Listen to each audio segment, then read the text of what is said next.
Welcome to Geeks Corner. I'm Mr. Daps. I'm Katie. Happy New Year, buddy pals. We're excited that you're here tonight as we... That's my, party horn sound. Oh, I thought it was fireworks or something. I don't know. Yeah, you know, all those things. Yes.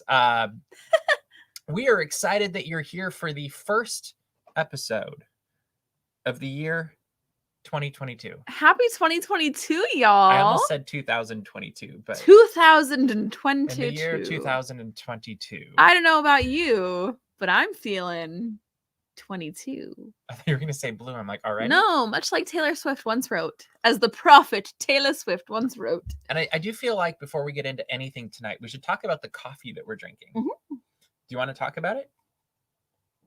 Thanks, Bailey. It is delicious. It's really tasty. This was from Bailey. Is it Festivity? Is that what it's called? I don't remember. I think it's Festivity coffee, and it's delicious. I'm just drinking it. It is very good.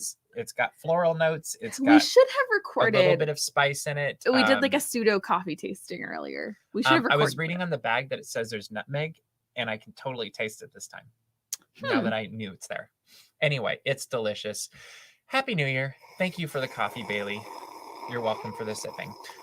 Before we get into anything else, though, if you have any Disney trips coming up or want to have one coming up, we encourage you to go take a look at Mouseways Travel. They are the official travel partner of Daps Magic and Geeks Corner.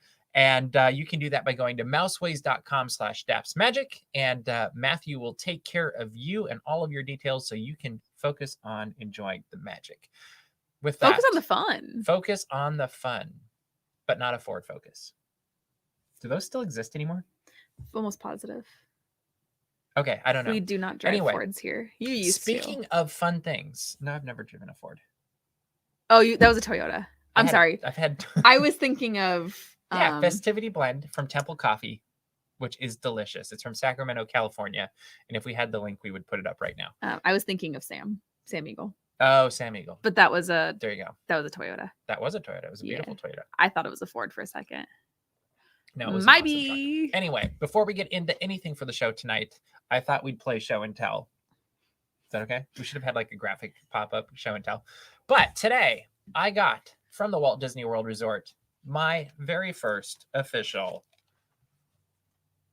Walt Disney World annual pass holder magnets. Can I say something funny? Yeah.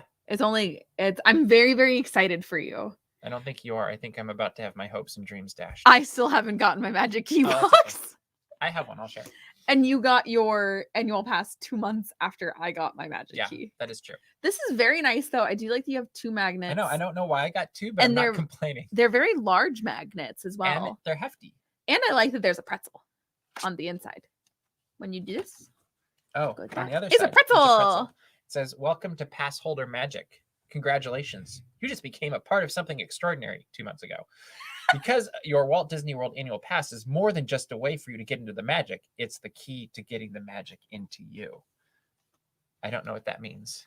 I don't like that. They are great magnets, and it was a fun thing to get in the mail. I'm very pleased with this. So thank you, Walt Disney World. I will say the other thing that I have a ticket, or I have a hard a thing in my box. Really cool. You keep going while I'm finding. Yeah, no, I'm so happy for. Oh, was it this? No, that's the old one. Anybody remember these?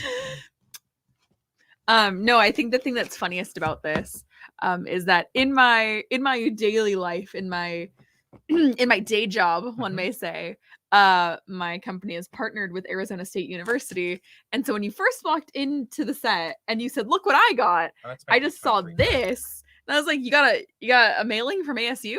Because these are ASU's colors. Oh, is that what they look like? Crimson and gold. Congratulations. Forks up. I don't remember where I put my card. Okay, so he doesn't actually have a physical pass, guys. I do. See, found it. Too much in my wallet. So yeah, Mr. Daps actually got into ASU, guys. Wish him luck. What is he majoring in? Tell us. Penguins. Is that what they're offering now at ASU these days? I'd like a major in penguin. Other thing that's exciting, that's worth showing, is the newest Star Wars: The High Republic book is out. So I ran over to Barnes and Noble today and got The Fallen Star. Those still exist? Which looks, yes. That's why I went there, is to keep it in existence. That's good. Thank you. Keep your local bookstore in business. That's why I go to coffee shops, and that's why I go to Barnes and Noble, is because I want to keep Starbucks and Barnes and Noble in business. Starbucks? Yeah. They'll be fine. Well, the one by my house is closed right now, so I hope so. Um, Oh, yeah, other one.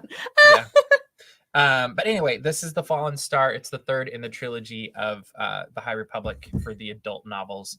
And the first two have been fantastic. And I'm looking forward to seeing where this one goes, even though I have a feeling this is kind of the Empire Strikes Back of the books. But The art's real cool. It's phase 1 of 3, I think, if I remember correctly. And it's been really cool because the High Republic is kind of like the, I don't know, the peak of the Jedi Order.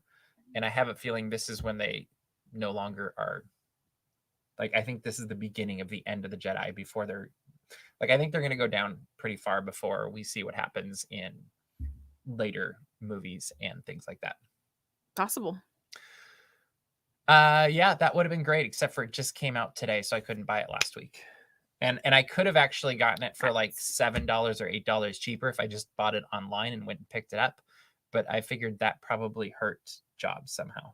Yeah, no, I was like, probably did. If there's that level of a discount just for purchasing it on the website, there has to be a catch. And then I started thinking of The Office and Ryan, and I was like, nope, I bet this is an Office Ryan situation. So I'm gonna go into Barnes and Noble and buy a book. You are so funny. Speaking of keeping places in business, do you think I'm wrong though? No, I think I'm right. It's something we were talking about before the show, and so I wanted to plug something very awesome. And Bailey, yes, you should read them. You'll enjoy them, and I look forward to hearing what you think. If you are ever in the Huntington Beach area, there is a coffee shop called Cafe Montage. It's very sweet. It's all movie themed. So all of the drinks on the menu, all of the food, they serve hot coffee, iced coffee, smoothies, and pastries. All of the food, all of the music they play, all of the decorations. It is all inspired by Hollywood. It's a really fun place. If you're ever in Huntington Beach, Cafe Montage. We were talking about this today, that it reminds us kind of. Oh, it's the quality level, yes. Yeah. And so I just wanted to, while we're talking about supporting your local businesses, thank you for coming. That's our local plug today. There you go. We should do that more often. We should. Plug local businesses. That would be fun. All right, moving on to big business. The Walt Disney Company's longtime leader officially retired last week. I think Friday was his last day. Bob Iger has stepped down as chairman of the board, executive chairman, and former CEO of the Walt Disney Company. He had a very illustrious career, first at ABC and then at the Walt Disney Company when he became president and COO under Michael Eisner before becoming the CEO in 2005, which he continued on until 2020, about 3 weeks before the pandemic really hit. He passed that baton on to Bob Chapek. And first off, we wish him very well. And if you ever want to come on the show, Bob Iger, you are more than welcome to. But I think it'd be fun to talk a little bit about some of the things he did over the 15 years as the CEO, and what is his legacy going to be in the next 15 to 50 years. Because he's one of, I believe, 6 people that have been the CEO of the Walt Disney Company. Wow. And I might be wrong on that, but it's around that number. Anyway, what do you think was the biggest thing that Bob Iger did, and what do you think is his legacy as we move on into the Chapek and beyond era? I mean, the first big 3, I know you said one. The first big 3 that come to mind are Pixar, Lucasfilm, and Marvel. I want to say that Marvel might be the biggest. Okay. To be completely honest. I don't know, though. Thinking back on his legacy, though, I think it might be Lucasfilm. Okay. How so? I feel like it's funny because Marvel is actually pre Lucasfilm, wasn't it? Yes. Because Lucasfilm was 2014. Yeah. Was it 2012 for Marvel? Maybe. I don't remember. Anyway. I don't know either. I feel like Lucasfilm was like a mid cap kind of in his career, and it's like something very big that he did, something very iconic and generational that he did, and also brought it into theme parks. Not only but 1, but 2. Okay. To quote the famous 3 D23 Expo for Marvel, or for when he did the D23 Expo line, and we're not only building 1. Oh yes, we're building 2, but kind of 3. They built 3. Well, Disneyland Paris. Yeah. Yeah. So I'm going to give a non-answer, but it is the big answer, I think. okay, hit me with it. I think Bob Iger's legacy is legacy. He created a legacy with his acquisitions because these companies were ensured that a long-time entertainment company would be able to continue their legacies forward, whether it's Steve Jobs with Pixar, whether it was George Lucas with Lucasfilm. I think even Kevin Feige, you could argue, or is it Permuter that owned Marvel, also could ensure that these companies stayed as the storytelling juggernauts that they are and were.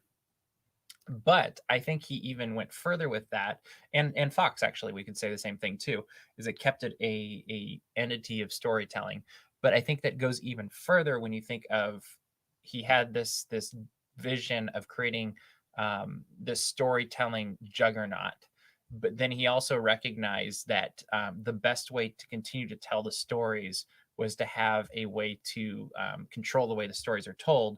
And so he came up with Disney Plus. Like, he didn't come up with it, but he recognized the opportunity there and really made that happen. And so I think his legacy really is continuing on the legacy of storytelling and being a really forward moving company that's very vision focused and creative and innovative, I guess is a better word.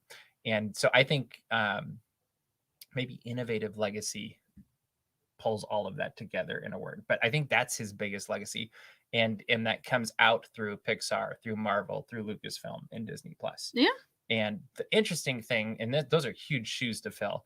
The interesting thing will be to see how Bob Chapek hopefully builds off of that as it's moving forward, and we see what he really is going to do, because up until now, he's kind of in the driver's seat, but not completely. Like, he's had Bob Iger right next to him, but now he's flying solo. So we're going to see what his team that's getting implemented in the next month or two moving forward. And we'll see really what does the Disney company look like with his vision. And that will be interesting to see.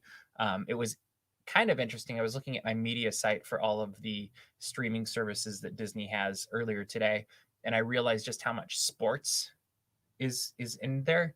And you've heard things about different things he wants to do with sports. And so I really do think there is a hunger perhaps in Burbank right now to tap into that minefield perhaps and take Disney beyond just entertainment, but really bring the sports up onto a whole new playing field. We'll see if that really happens or not, but I'll be curious. Like, it's going to be an interesting 6 months to a year. I also think it'll be interesting to see what happens with D23, whereas I think Bob Iger was very into that kind of a venue. I don't see Bob Chapek being that same type of person, where I think maybe Bob Iger might be a little more on the extroverted side. You can imagine Bob Chapek being on the introverted side. Okay. And so that maybe not being such a comfortable thing for him. I don't know.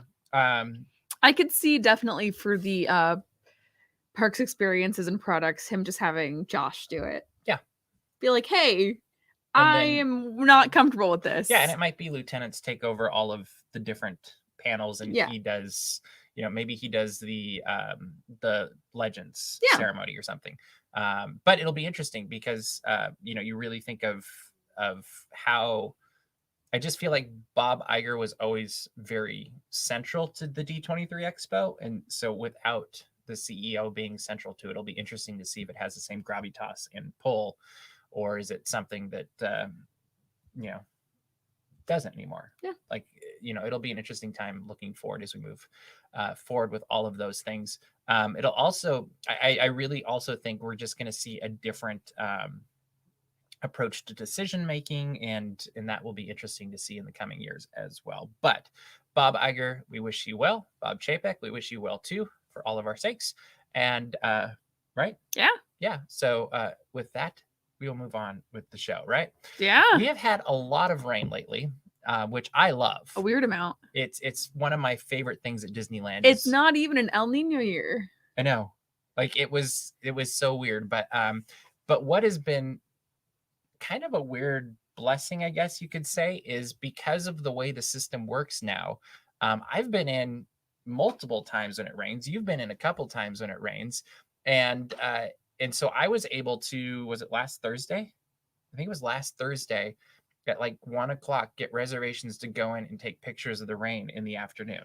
And then one evening I did it the week before. Like it was just like day of, nobody wants to be at Disneyland. I can get a It's true. reservation. And I had this weird thought of like, I can't remember the last time the New Year's Eve Mhm. that I could go to Disneyland and it not be completely insanely packed, assuming I could even get in the door. Mhm. Because quite often for several years, either they were out of parking or they're like, hey, gates are closed if you're not already in. Yeah. So that was kind of a fun and interesting thing to see. But when you go to Disneyland in the rain, it's definitely a much different experience. So my first question for you, Katie, as we go in, and everybody at home can answer this too, what is the one attraction you would absolutely not want to go on in the rain? California Screaming. Okay. Incredicoaster, my bad. Okay. That hurts. Mhm. It hurts even if it's only like Have you done it? sprinkling. Yeah. Me too. I do Hurts. feel like it's something you have to do once though. I think so. It's kind of like a rite of passage. And on the flip side, what's the best attraction to go on in the rain? The best attraction to go on in the rain. I would say something inside. You know what's kind of fun to do in the rain? I'm listening. The tiki room.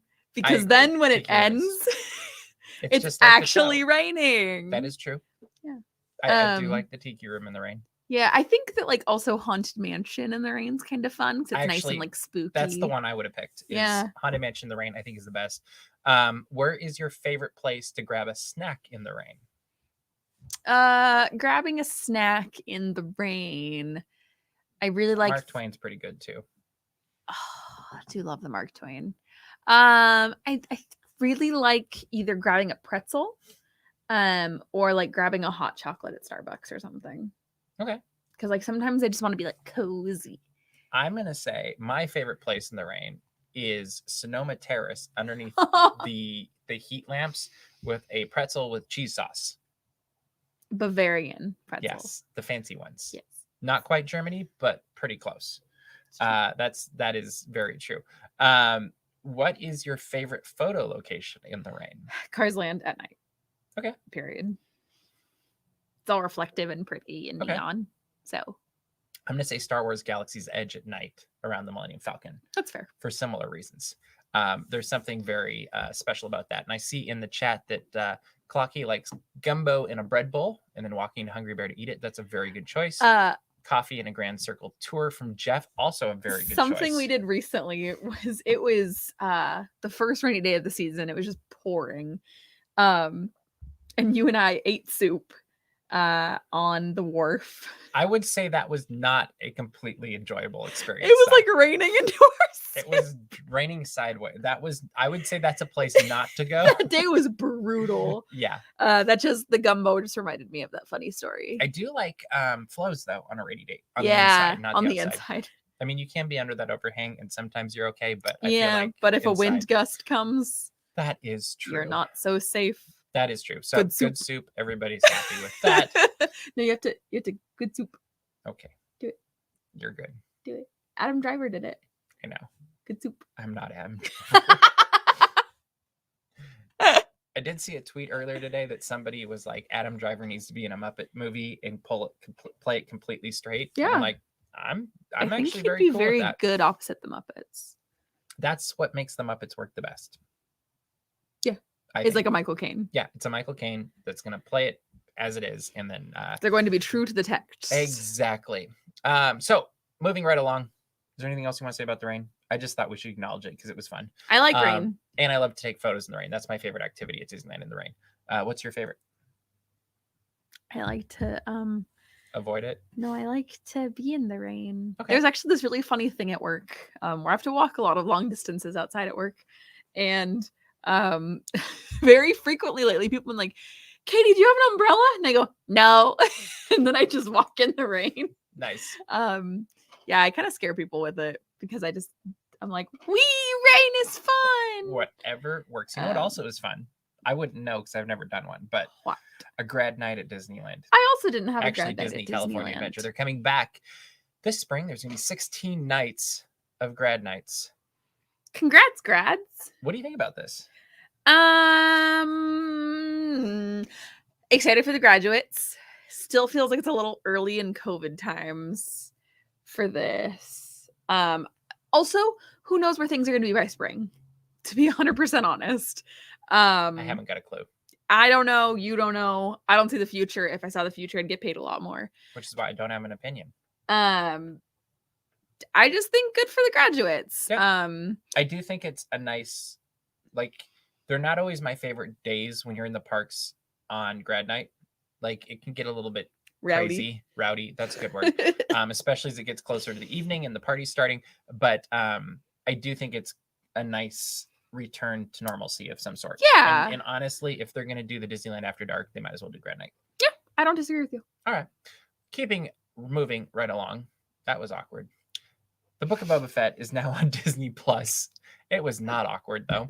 At least I didn't think it was awkward. Book of Boba Fett is on Disney Plus now, and we're getting to see more of what Boba Fett is and who he was and how he got there. And we saw the first episode this last week. We're not going to give any spoilers, but we are going to share what we thought about it. So, Katie, what did you think of the Book of Boba Fett? That's fine. I think it's all Fennec Shand. Yeah, no, that's like, the stuff that got me the most excited. Yes, I was like, "Whoa, Ming Na Wen!" Mm-hmm. Yeah, all the Boba Fett stuff. I was like, "This is fine." It's a slow start, and it kind of has to be for what they're doing. What are they doing? Like, what do you think they're doing? Subverting the expectations of Boba Fett, and I think they're trying to tell a very solid story because I think. One, he came out of nowhere in Mando. Yep. And so now they're kind of trying to explain it. They're having to explain it away from where he came from in the original trilogy and then where he showed up in Mando. Yeah. And then they're also, I think, the subverting the expectations is like, here's everything you thought you knew about Boba Fett, and he's different now. Which isn't bad. I just think that it has to be a slow start for what they're doing. Yes, I agree with you. And I am curious what they're doing completely because they're definitely humanizing him too, which sometimes can be good and sometimes can be bad. And Disney's had a mixed track record with that, I think. Yes, they better be careful not to make him early TNG Worf. You're right, Clocky. But I am curious to see where this progresses and like where it goes because you don't have that many episodes to get where you're going. And is this a 1 season show? Is this a 2 or 3? Like, or is it leading into the next season of Mando? Like, it'll be very interesting to see how they all intertwine and where they're going. I agree with you that I felt like half of the show, I was kind of like, I don't know that I really need this. And I'm probably going to be in a couple of weeks, you're like, okay, I guess I needed that. But part of me doesn't like knowing backstories of things. Like, there was a Patton Oswalt stand-up years ago. I think it was Patton Oswalt, who was talking about if he could do one thing in life, he would go back in time. And when George Lucas pitched the prequels, he'd hit him in the head with a shovel. Yeah. And his whole gimmick with this is like, hey, you like Darth Vader? Yeah, I like Darth Vader.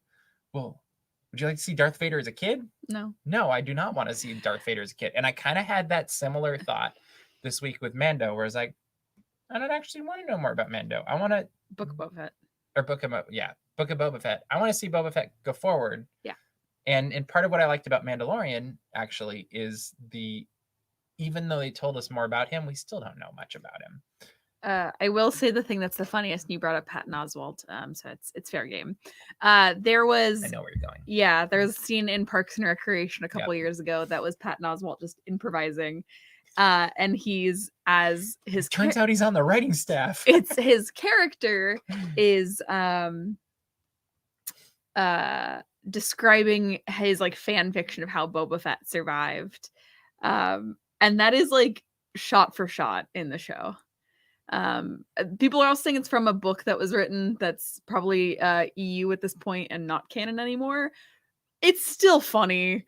Like, it's hilarious. It's real, especially when you have the side by side. And it's Patton Oswalt, so who cares? Yeah. I think it's amazing. So if you haven't seen that online, please go find it because I think it's hilarious. I think one of the things they did really well with it though is the Sand People. Yeah. Like seeing the Tusken Raiders and getting to know more about them, I think is one of the more brilliant parts of this show. Mhm. And I do have to wonder about a certain alien species that seems to have a short lifespan Yeah. in everything. And I'm like, is this a new Star Wars gimmick or It's true. I don't know. Like maybe it is. Oh, the other thing Yes. is I hope that you caught this. This isn't a spoiler at all. This is just a fun Okay. little Easter egg. DJ Happy Easter. Rex. Oh yeah, that's why I wanted you to watch it. Okay. Yeah. Remember, yeah, I was yeah. like, there's one thing in this you're really gonna like if you don't like any of the show. Like I thought that It's was not DJ Rex. but it's this it's that type of a It's that droid. droid. Yes. And it's very obviously. I will say it I was got really funny. I saw excited. somebody on Twitter talking about that moment and be like, you know, I wish they had that droid and it like played music and I was like, you mean like the DJ Rex that I have from Galaxy's Edge? Yeah. That might have been the bit, but Yeah. No, I think they were serious. oh, maybe. You Yeah. never know on Twitter. You don't. That is true. That's why I like the mystique. That's what makes Twitter fun. Yeah. But anyway, I am very curious to see where it goes in the pacing it does because it's Robert Rodriguez that's directing it, right? I think it is. Oh, And I feel I like show up. the ones that he did for Mandalorian really were high action and Mhm. really like intense episodes. So it was the tonality of this one was so much different than what he did with Mando that I'm very curious to see where he goes. Well, and I was over here thinking like this hasn't immediately captured my attention the same way Mandalorian did. Totally agreed. But end of first episode of Mandalorian, we had Baby Yoda. So like there isn't that same Well, and stakes. think of too, like leading up to that moment, There's a lot of action. there's a lot of action, but also it was kind of a lot of like, okay, that's cool. Like Yeah. it wasn't, you weren't super invested in it until you saw the Baby Yoda. Yeah. And I think there might have been an assumption with this, like, hey, it's Boba Fett. You're already invested. It won't matter that we don't Yeah. have that big reveal. And it's good that they didn't, because if they had a big reveal at the end of this one, we'd have been like, oh, they're just copying Mando. 100%. And so I think the constant is going to stay throughout this entire season is me being excited about Fennec Shand. oh, To totally. be completely honest. Yeah. I think it's going to be my takeaway. I really think they should give her a show. Like she should get her own show instead of that other person. I'm forgetting. Is that what happened in Agents of S.H.I.E.L.D.? No. Okay. I was like, did she get her own show? I don't know how this works. No, but I would love to see like once this is all done, like Fennec Shand gets to go and blast through the universe, galaxy, whatever, and do crazy things. Because I just think, Yeah. she's not just a nice person. Yeah. Like she's a great performer. Me knowing. Yeah. Both like on camera and then also just a vocal actor. Yeah. Like whatever she does, I feel like I always connect with the character. And I don't know what she brings to it, but you think of all of the different things you've seen her through. Because she's been in the Disney universe in 20 and she's years, been in a lot of things. 25 years, something like that. And that's pretty crazy. And everything she does, I'm like, oh, I like this character. I think like what this sums character. it up was when she tweeted, can't decide if I want to have Fennec Shand or Mulan as my profile. Exactly. Like, But that's awesome. yeah, like and she's done Marvel. I really hope they find a way to get her into a Marvel movie. Yeah. Because then she'd be in an animated Disney, A live action Disney. live action Disney, Star a live Wars. action and animated Star Wars, Mhm. and then also Marvel. Let's get her into Pixar. television, and yeah, she needs to be in Pixar too. Yeah. And something, I'm sure she's in something 20th century already, because Yeah. that's such a massive catalog. But no, I think it'd be really cool to see her get to appear in the MCU, like in the completely unapologetic, this is the MCU, not Agents of S.H.I.E.L.D. that's kind of in this peripheral, like Well, you're kind of in Agents it, but of you're not S.H.I.E.L.D. really isn't canon anymore, right? Or was it? They haven't said one way ever? or the other, Okay. and they keep doing nod, Wink, nudge, wink. nudge, wink, wink, like whatever things. And it's like, you haven't flat out dashed our dreams, but Okay. it doesn't really fit with the rest of the world of the Marvel Cinematic Universe, which is okay. And on that note, Welcome welcome to to Geeks Corner Geeks Plus. Corner Plus. I'm Mr. Daps. Who am I? Disneyland. That's what it says on your shirt. And I'm Disneyland. Yeah, you guys are really getting a glimpse into what we are like as human beings. But it is interesting. So we've got a few more. What is it? 6 episodes total of. I feel like that's been the thing for Disney Plus. 6 But then we got episodes. Kenobi coming up at some point. And honestly, to me, that's the one I'm more looking forward to, as we move forward into Disney Plus. But it is. I don't actually know how many things I'm super excited about this year in Disney Plus. Whereas last year it was like, oh, we have the Book of Boba Fett coming, and we have WandaVision, we have Loki, we have all of these things. But you know, I don't know. Isn't Mando season 3 coming out? I haven't this said, like, year? it wasn't in the preview. Oh. So now I'm confused. Huh. Andor, thank you. Is that this year? And I'm mildly interested. Like, I'm more than mildly interested. I'm a little bit concerned with Andor. Well, just because I think sometimes this is the whole Darth Vader as a kid thing. Sometimes when you explain the backstory too much, it ruins the original story. Don't be mean to Bailey. I'm not being mean to Bailey. My only criticism of Rogue One is the last 2 minutes. I don't disagree with you because I think it discredits a lot of A New Hope. I think it does too, and I wish they. And honestly, it was an easy fix. Mm-hmm. Like the getaway, and you don't have to actually put a time thing in there. I mean, I also don't like the CGI at the end of. Yeah, but One. that's something that you could. No, it angers me. Fun fact: I think I've told this story at least 1 million times, but I think it's really funny, so I'm going to tell it more. I'm sorry, Bailey. I fell asleep when we saw Rogue One. That's the only movie I've ever slept in a movie theater, and we paid for IMAX, which like makes it worse. Was really good.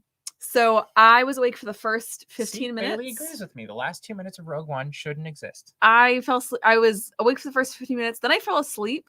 Then I woke up at the very end, and I went, "Oh my god, what's going on?" Because it was the Hope scene, and I was like, okay, I think I missed some things. Well, and then I will admit, I will have a soft spot in my heart forever for Rogue One because when they were releasing the DVDs, remember I got that special edition one that was signed by Steven Stanton, who is the voice of Admiral Redis, who liked one of my tweets this week.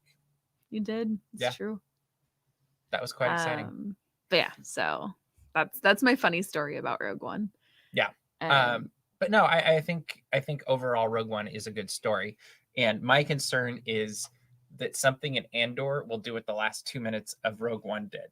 Yeah. And maybe it'll do it to Rogue One. Maybe my bigger fear is that they'll try to explain too much of the rebellion. Ooh. And it'll dilute the original series. But I also like the original series. This isn't Star Trek. Or the original trilogy. No, I just enjoyed saying. Yeah. It's the same thing. But I do think the writing team and the production team and the executives at Lucasfilm have really been showing what they can do in a good way with these series on Disney Plus. Yeah. So I think there's lots of reason to have hope for Andor, for Kenobi. I think it's Obi-Wan Kenobi now, actually. And I like Kenobi better. And even the rest of the Book of Boba Fett. So if the original trilogy is the original series, that means the sequel trilogy is next gen, right? No, I mean, you can't use the same logic because Star Trek did go back in time and they had Enterprise also, which would be kind of the same as the prequels. Yeah, but and that wasn't the sequel trilogy would be next gen because it's. I'd like to see the Book of Old Ben also, Clocky. I think that's good. Old Ben. No, I Kenobi. actually think the sequels would be next generation. That's what I said. Yeah. I said the sequels would be next gen. Yeah. Mm-hmm. Yeah. So then who would be who? I like to think, oh gosh, what's his face? Pilot, I said Oscar Isaac, Poe Dameron. He's kind of the number one. Riker? Yeah, thank you. Literally all names are leaving my head at this current moment. There isn't really a Captain Picard. There's not a Captain Picard at all, I don't think, in the sequel trilogy. I mean, Leia's the closest to get. Say Leia's the Captain Picard. Yeah. And she dies, so that's rude. Everybody dies. I mean, yeah. I don't. Is there a Geordie LaForge? I don't know that this analogy. Well, Chewie. They're both fixing the. Like, Chewie is Geordie LaForge. He's the engineer. Like, what else could it be? That's funny. That's funny. Now we just need. Like, I hope we get more Geordie LaForge though in next season of Picard. I don't think we're going to, but I really would like to see it. We don't talk about Star Trek on here very much because most people don't really care. But we're getting to the point where we don't. Picard, that's good too. No, I like that. I don't think I was gonna say Holdo, but like, I don't know. I don't feel like she was very